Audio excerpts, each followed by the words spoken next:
Shalom jemaat Tuhan yang dikasihi oleh Tuhan Yesus. Pada sore petang malam hari ini saya akan menyampaikan sebuah berkat Tuhan yang saya dapatkan dari pembacaan saya. Jadi saudara-saudara mungkin sudah mendengar di 2 minggu yang lalu Ibu Gembala kita membawakan firman Tuhan yang berkata mengikuti kehendak Tuhan. Dan minggu lalu Om Stephen dalam khotbah minggu pagi menyinggung tentang banyak ketakutan yang terjadi. Pada saat ini saya ingin menyinggung salah satu dari ketakutan yang mungkin belum dibahas oleh Stephen di dalam khotbahnya. Jadi mengikuti kehendak Tuhan, saudara-saudara pasti setuju dengan saya bahwa mengikuti kehendak Tuhan itu sangat sulit. Terkadang kita bingung apakah itu kehendak Tuhan atau itu kehendak kita manusia. Maka kita bisa saja jatuh ke dalam perbuatan dosa. Itu artinya kita mengikuti kehendak kita. Kalau kita mengikuti kehendak kita, maka pasti akan sangat gampang untuk kita masuk atau jatuh, terjerumus ke dalam dosa. Karena kita lihat di dalam Kejadian 6 ayat 5 sampai dengan ayat yang ke-6, di sini saya akan bacakan. Kejadian 6 ayat 5 sampai dengan ayat yang ke-6. Ketika dilihat Tuhan bahwa kejahatan manusia besar di bumi dan bahwa segala kecenderungan hatinya selalu membuahkan kejahatan semata-mata, maka menyesallah Tuhan bahwa ia telah menjadikan manusia di bumi dan hal itu memilukan hatinya. Mengapa saya berkata bahwa kalau kehendak kita sendiri kita bisa terjerumus ke dalam dosa? Karena kita membuahkan kejahatan semata-mata. Itu yang tertulis dalam Alkitab. Hakikat manusia sebelum manusia mendapatkan penebusan yang datangnya daripada Tuhan Yesus adalah membuahkan kejahatan semata-mata. Jadi kalau kita tidak mengikuti kehendak Tuhan dan kita mengikuti kehendak kita, pastinya peluang kita untuk berbuat dosa itu sangat besar, saudara-saudara. Dan setelah kita mendapatkan penebusan yang datangnya daripada Tuhan Allah Yesus Kristus, hakikat manusia menjadi, atau status manusia menjadi berubah, diubahkan oleh Tuhan. Kita lihat di dalam 1 Korintus 15 ayat 3 sampai dengan ayat yang keempat. 1 Korintus 15 ayat 3 sampai dengan ayat 4. Sebab yang sangat penting telah kusampaikan kepadamu, yaitu apa yang telah kuterima sendiri, ialah bahwa Kristus telah mati karena dosa-dosa kita sesuai dengan kitab suci, bahwa ia telah dikuburkan, dan bahwa ia telah dibangkitkan pada hari yang ketiga sesuai dengan kitab suci. Nah, lalu kemudian baca juga 1 Korintus 6 ayat 20.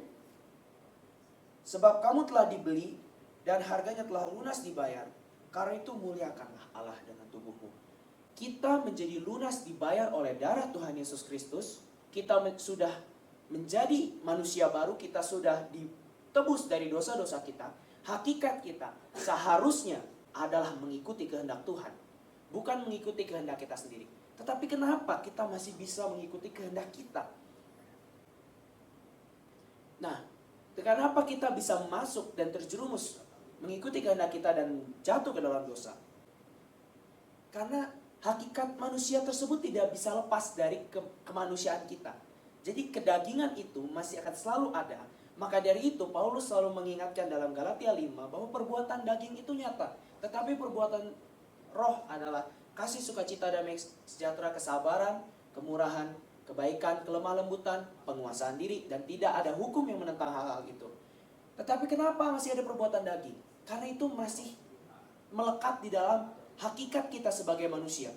Tadi seperti yang di Kejadian 6 ayat 5 sampai dengan ayat yang ke-6, bahwa keinginan manusia atau kehendak manusia itu membuahkan kejahatan semata-mata. Jadi walaupun kita sudah mendapatkan penebusan, hakikat itu masih ada di dalam diri kita. Dan minggu lalu pada waktu Bapak Pendeta Stephen menyampaikan khotbah tentang ketakutan, ada disebut dengan ketakutan karena berbuat dosa. Di situ Pak Stephen mengambil contoh Adam dan Hawa saat mereka jatuh ke dalam dosa dan mereka menjadi takut karena mereka sudah jatuh ke dalam dosa. Itu memang adalah suatu hakikat yang tidak bisa kita lepaskan. Keinginan manusia pastinya membuahkan kejahatan semata-mata. Tetapi karena kita sudah menerima darah Kristus, kita sudah ditebus, status kita berubah menjadi anak-anak Allah. Seperti yang tertulis dalam Yohanes 1 ayat 12. Kita menjadi anak-anak Allah dan tentunya maut sudah tidak berkuasa lagi atas diri kita. Tetapi hakikat kedagingan manusia itu masih ada. Tetapi kita sudah diingatkan, kita tidak perlu takut terhadap hal itu. Tapi pernahkah saudara berpikir ada rasa takut yang lain pada saat saudara berbuat dosa? Katakanlah saudara sudah melakukan sebuah dosa A misalnya, dosa A. Saudara sudah minta ampun, saudara sudah ditebus, tetapi saudara masih saja terus terjerumus lagi ke dalam dosa yang sama. Pernahkah saudara memiliki ketakutan, apakah Tuhan akan mengampuni saya kembali atau tidak? Kalau kita bersosialisasi dengan orang dan kita membuat kesal dia dengan melakukan sebuah kesalahan. Dan dia kesal, kemudian kita meminta ampun kepada dia dan dia memaafkan kita. Tetapi pada menjelang waktu berjalan, kita melakukan kesalahan itu lagi terhadap dia. Dan dia masih memaafkan kita. Tapi sampai berapa kali kira-kira saudara atau teman saudara ini mau untuk mengampuni saudara yang berbuat perbuatan yang sama terus setiap kali? Apakah tidak ada ketakutan di situ? Apakah tidak ada rasa, apakah dia mau mengampuni saya lagi atau tidak? Itulah ketakutan yang seringkali saya secara pribadi mengalami ketakutan demikian. Saya berbuat dosa, kemudian saya meminta ampun. Saya berbuat dosa, kemudian saya meminta ampun. Terkadang suka ada ketakutan di mana, apakah Tuhan mau mengampuni dosa saya atau tidak? Apalagi status saya atau saat ini, saya sudah lebih mengetahui lagi firman Tuhan. Saya sudah lebih mengetahui lagi pemikiran Allah melalui kitab suci. Saya sudah tahu, tetapi saya tetap melakukan dosa. Apakah Tuhan masih mau memaafkan kita? Mari kita baca bacaan kita yang utama pada sore petang malam hari ini adalah tertulis di dalam Amsal yang ke-24 ayat yang ke-16. Saya akan bacakan untuk kita sekalian. Amsal 24 ayat yang ke-16. Sebab 7 kali orang benar jatuh, namun ia bangun kembali. Tetapi orang fasik akan roboh dalam bencana. Penulis Amsal menuliskan di sini bahwa 7 kali orang benar jatuh, namun ia bangun kembali. Saya sudah menyebutkan ini di dalam sharing saya yang pertama di hari Selasa, bahwa kita adalah orang-orang benar yang sudah dibenarkan oleh darah Kristus. Jadi kita menjadi orang-orang benar. Di sini tertulis 7 kali orang benar itu jatuh namun ia bangkit kembali. Artinya di situ ada sebuah tindakan, ada sebuah rasa yang menginginkan kita untuk bangkit lagi dari keadaan kita yang jatuh ke dalam dosa. Bangkit terus. Namun angka 7 di sini saya melihat bukan semata-mata ya 7 kali, terus udah pada waktu kamu berbuat dosa yang ke-8 kali, kamu gak mau bangun lagi. Bukan seperti itu maksudnya. Angka 7, saat saya membaca bagian Amsal ini, saya langsung teringat kepada perumpamaan yang Tuhan Yesus sampaikan, atau pengajaran yang Tuhan Yesus sampaikan kepada Petrus di dalam Matius 18 ayat yang ke-21 sampai dengan ayat yang 35. Saudara-saudara bisa lihat di sana bahwa Simon Petrus bertanya kepada Tuhan Yesus, Tuhan, harus berapa kali saya mengampuni saudara saya yang bersalah kepada saya sampai 7 kali? Namun Tuhan Yesus berkata pada Petrus, bukan, aku berkata kepadamu bukan sampai 7 kali, melainkan sampai 70 kali 7 kali. Saya melihat bahwa 7 kali ini atau 70 kali 7 kali ini, angka 7, itu merujuk kepada kesempurnaan dalam mengampuni. Kesempurnaan dalam hal mengampuni orang lain yang bersalah kepada kita. Inilah yang diajarkan oleh Tuhan Yesus.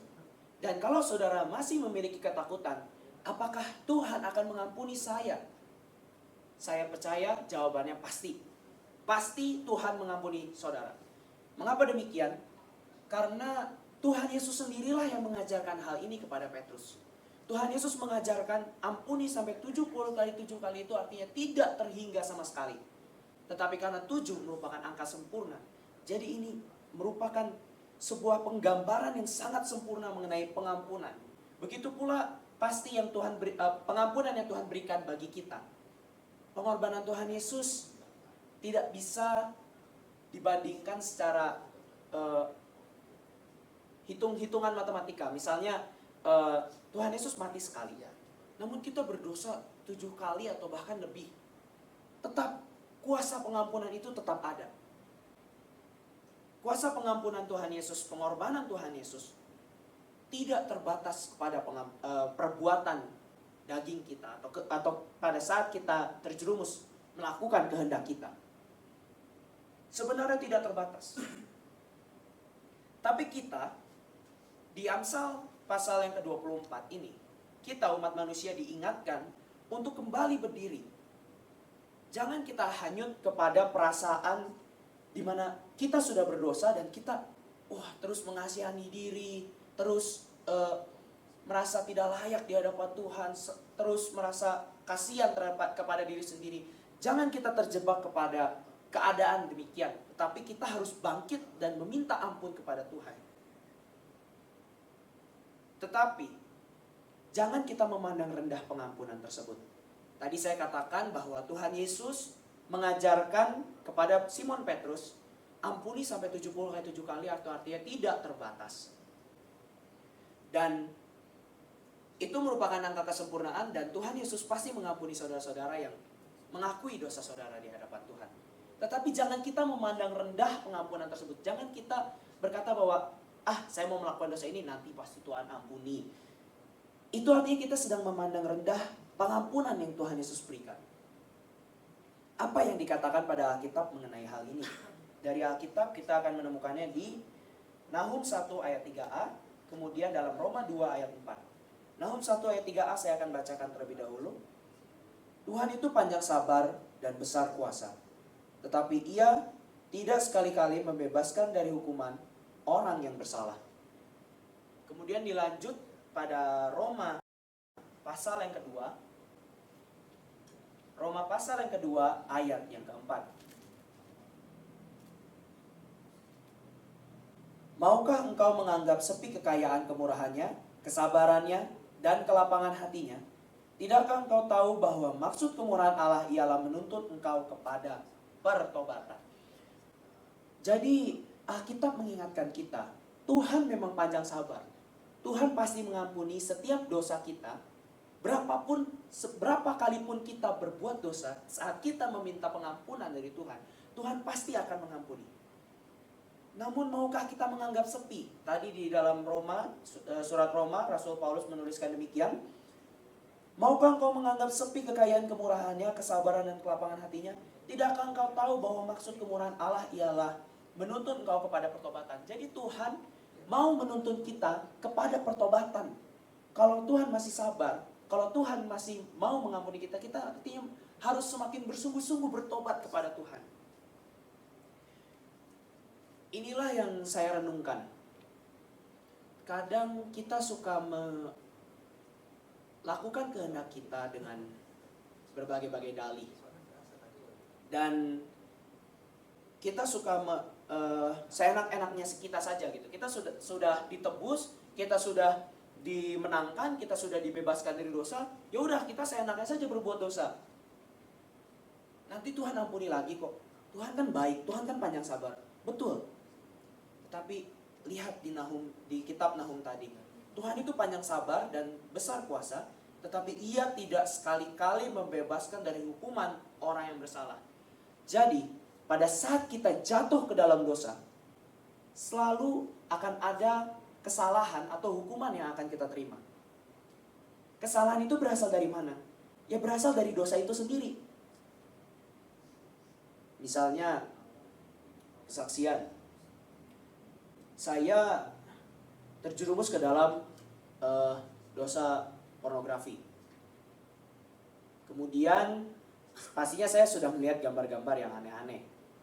Nah, kemudian saya takut dan saya meminta ampun kepada Tuhan. Tuhan bilang, aku ampuni. Engkau kamu ampuni. Tetapi ada kesalahan yang harus saya tanggung. Apa yang harus saya tanggung? Saya harus bisa melupakan gambar-gambar tersebut. Dan itu sangat menyiksa diri saya. Terkadang saya memiliki nafsu yang besar sekali, sampai-sampai saya sulit menghilangkan image atau gambar-gambar yang sudah saya lihat. Itulah kesalahan yang harus saya tanggung karena saya sudah berbuat dosa. Atau mungkin kesalahan lainnya adalah atau hukuman yang harus saya tanggung lainnya adalah perasaan bersalah yang menetap mungkin sehari atau 2 hari lah.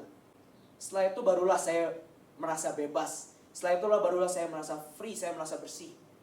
Saya merasa layak kembali di hadapan Tuhan. Itulah kesalahan yang harus saya tanggung. Mungkin contoh lain, kalau ada orang yang membunuh temannya misalnya, dan dia minta ampun kepada Tuhan karena dia menyesal sekali dia membunuh temannya, Tuhan pasti ampuni. Tetapi kesalahan apakah yang harus ia tanggung?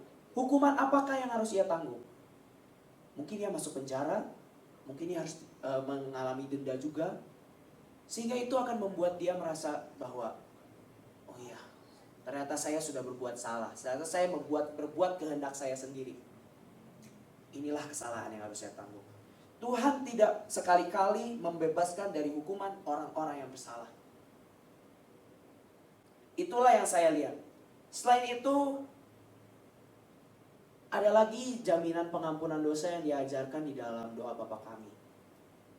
Ampunilah kami akan kesalahan kami, seperti kami juga mengampuni orang yang bersalah kepada kami. Nah,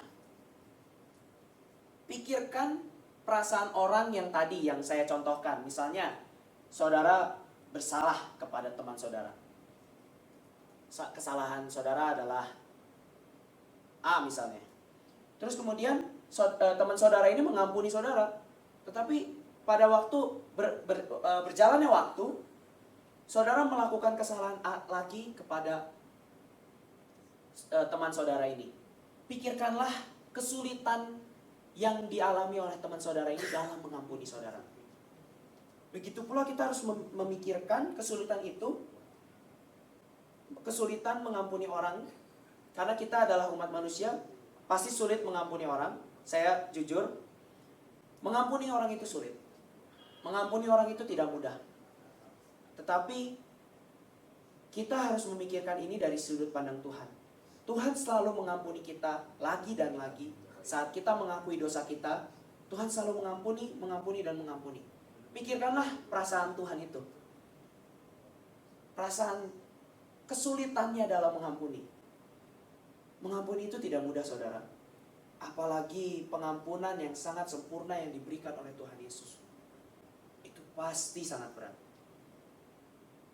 Terkadang kalau saya memikirkan, kesalahan apakah atau dosa apakah yang mungkin ada dosa-dosa yang tidak saya sadari.